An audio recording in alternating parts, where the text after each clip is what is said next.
let's move on to your BVP, Ben's most valuable players so far this season. Yep. Top across 5. Both leagues. Both leagues. Bringing them all in one place and together. Top 5 players in the league as of right now. So let's start with number 5. Yep. Aaron Judge. Aaron Judge is at number 5, sliding down 2 spots because he's not playing. That's the simple reason. He's having a very, very good year, batting .291, 19 homers, 40 RBIs, and an OPS over 1,000. But I had to slide him down, and if he's still not playing by this time next week, he's probably going to just have to be off of the list because as of right now, Aaron Judge does not qualify amongst the league leaders for his statistic. You go to the league leader stats, he doesn't qualify right now. So he was at number 3 on my list last week. He's moved down to number 5. If he's not back, he's going to have to be off the list next week. But it's not because of the player he is or the numbers he's put up. It's just because you need him on the field, and he's not been on the field right now. But so Aaron Judge is at number 5. All right, which is why I was a little shocked you had him on the list because he's not playing right now. Yeah. But that's like if season ended today, he's still top 5. Yeah. Respect. Okay. At number 4, Freddie Freeman. Freddie Freeman. Still raking out there and, out here, I guess. Yep. We're in Los You're Angeles. in LA. Still raking. Freddie Freeman is batting .331 with 13 homers, 44 RBIs this year, 58 runs scored, playing a great first base. Freddie Freeman is so interesting because he's not one of the guys in baseball that I don't want this to come off as wrong. He's just so boringly consistent and in a great way. But he's just this staple of consistency, and he's not one of a Mookie Betts or not like a Wowie. Yeah. But you look up at the end of every year and the guy's hitting over 300, around 30 homers. He's won an MVP award. Freddie Freeman is one of the best players in the game of baseball. Absolutely, hands down, no question about it. But he's just I don't even know how to explain it. Because there's not the flash to it. Probably has something to do with it. Yeah.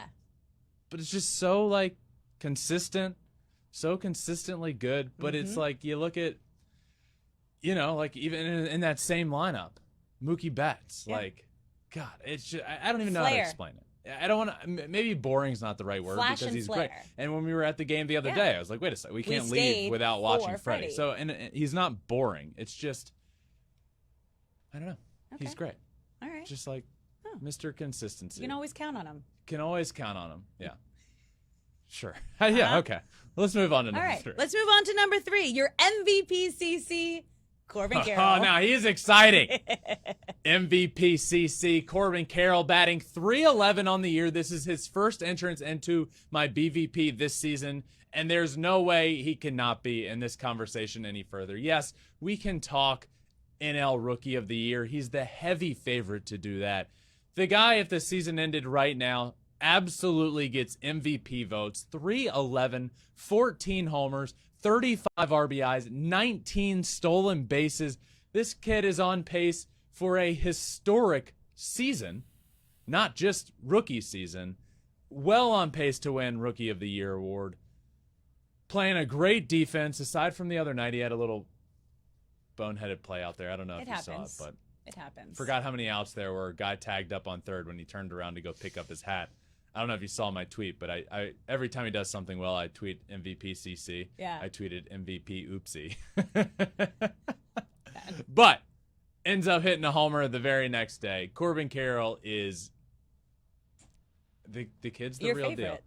He's one of my favorites, and it just makes me proud because it's a good feeling when you're so high and push somebody so hard on people at the beginning of the year, and then he's so good. Yeah. It's a good feeling. Good job. And he's now here at number 3 for the first time in the top 5 of BVP. All right, moving to our top 2, holding strong, Ronald Acuña Jr. Forget a potential 40-40 season and becoming the 5th player to ever do it in the first since Alfonso Soriano.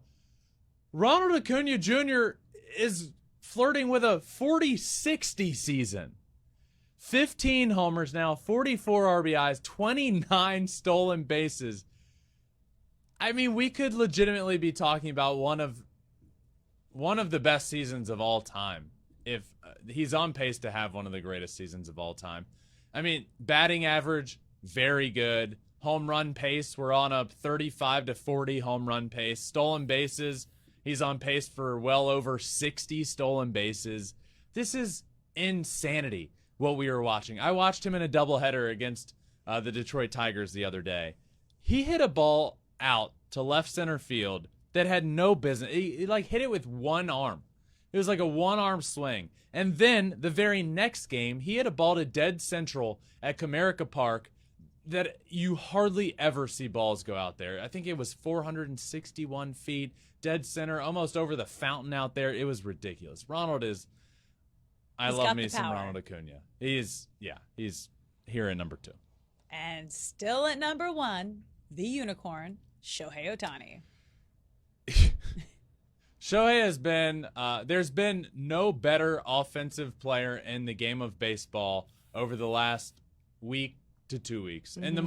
In the month of June, nobody has been better offensively than Shohei Ohtani. In fact, entering today, Shohei had more total bases over his last 14 games than any other Major League player this season in any 14-game stretch of the season.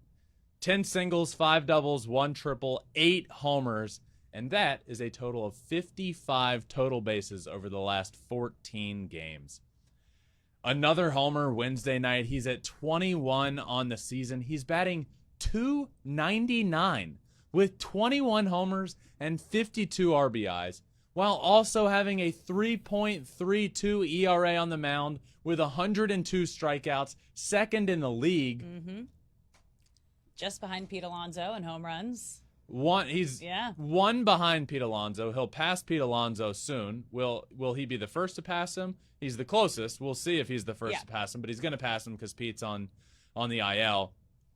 He's pitching Thursday night against that really good Rangers lineup, so that'll be a good test for him in terms of, is he back on the mound? But 3.32 ERA, 102 strikeouts on the mound, that's potential Cy Young season. He's not currently there, but he's having a good season on the mound. Struggle as of late, but elite. Absolutely elite at the plate lately. I run out of superlatives and adjectives. He's the best. Good. He's the best player in the game of baseball, the most talented player of all time, one of the greatest players of all time.